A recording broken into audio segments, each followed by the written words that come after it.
Alright guys, welcome back to the channel where today we're talking DLC as the full lineup of DLC content for WWE 2K23 has now officially been revealed. Plus we've also been given the answers to all of the clues that were featured in last week's DLC teaser, so we're going to go over that too and show which clues were related to who.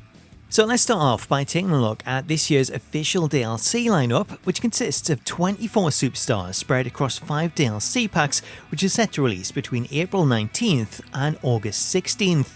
The first of the DLC packs is the Steiner Raw pack, which is set to release around a month after the game comes out on April 19th. This pack consists of 5 new superstars, with those stars including the Steiner Brothers, Scott Steiner and Rick Steiner, Hit Row's Top Dolla, Ashante Adonis and B-Fab, though B-Fab isn't playable as she is only included as a manager. Pack 2 is the Pretty Sweet pack, which is set to release on May 17th, with this one including 5 new superstars. We have the OC's Karl Anderson and Luke Gallows, NXT's Tiffany Stratton, and also from NXT Pretty Deadly, which is Elton Prince and Kit Wilson.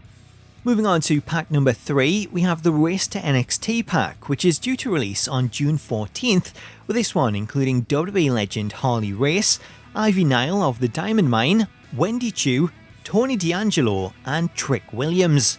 Pack number 4 is the Revel with Wyatt pack, which is due to release on July 19th, with this one including Bray Wyatt, WWE legend Zeus, Valhalla of the Viking Raiders, Schism leader Joe Gacy, and NXT UK star Blair Davenport. The final pack is the Bad News U pack, which is due to be released on August 16th, with this pack including former Divas champion Torres, Wade Barrett, Damon Kemp and Andrew Chase of Chase University, and NXT's Nathan Frazier.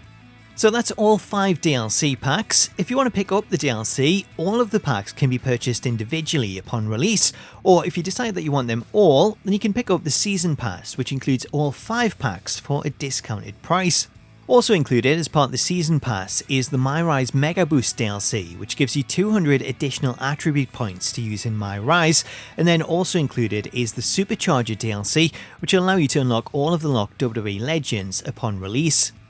So that's this year's official DLC lineup, featuring 24 new superstars. It's a pretty mixed bag in terms of who's included, and that's led to somewhat of a mixed reaction overall, as there is a lot of NXT talent in there, which is great if you want to keep the game as up to date as possible, though because the stars are spread out across each of the packs, even if you only want the NXT stars, then you're going to have to pick up all of the packs to get them all. Moving on, if you followed the coverage of the Bad Newspaper teaser that was released last week to help promote the DLC, then you might be wondering what clues were in relation to which stars, as there were a lot of names speculated that weren't announced. Therefore, to reveal the clues, the WWE Games Twitter account have released a new video decoding the Bad News teaser, with this video then going on to highlight all of the official clues. Taking a look at the decoded message, we have the record to represent Hit Row's Top Dolla, Ashante Adonis and B-Fab, the Greek statue to represent Zeus, the sleep mask for Wendy Choo, Trick Williams' name, 2 amateur wrestlers for the Steiner Brothers, the Diamond Mine logo representing Nile, text for NXT's Nathan Frazier, letters spelling out Harley for Harley Race, the Divas Championship for Torres, the Schism tree for Joe Gacy, a blank credit card for Tiffany Stratton, a double-headed Viking axe for the Viking Raiders Valhalla, Don for NXT's Tony D'Angelo, the text Eve, which is another hint for Torres, the Bad Newspaper heading for Wade Barrett, the Chase U University logo for Damon Kemp and Andrew Chase, a diamond, which appears to be another hint for the Diamond Mine's Nile, the text Blair for Blair Davenport, a white rabbit for Bray Wyatt, and the letters OC for Luke Gallows and Karl Anderson.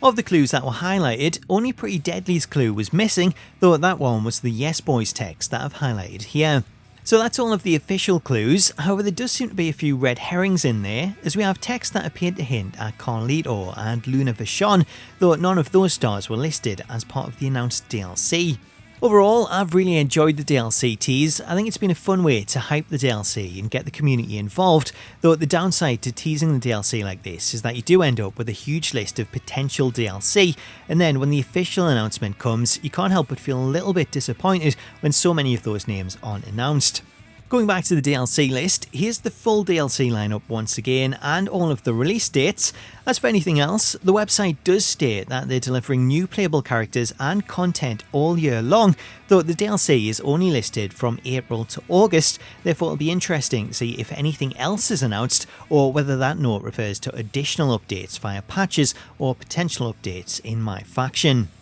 So that's all the news on this year's DLC. However, before I go, I just want to remind you that tomorrow is the first day that I can post new footage from last week's capture event, so make sure to check out the channel tomorrow from 4 PM UK time, as I'll be posting brand new entrance videos, overviews of the creation suite, menus, matches, and a whole lot more, with additional videos then also going up on Universe Mode, My GM and My Rise later on this week. Until then though, let me know what you think of this year's DLC announcements in the comments. Thank you so much for watching this video, have yourself an awesome day, and I'll catch you later.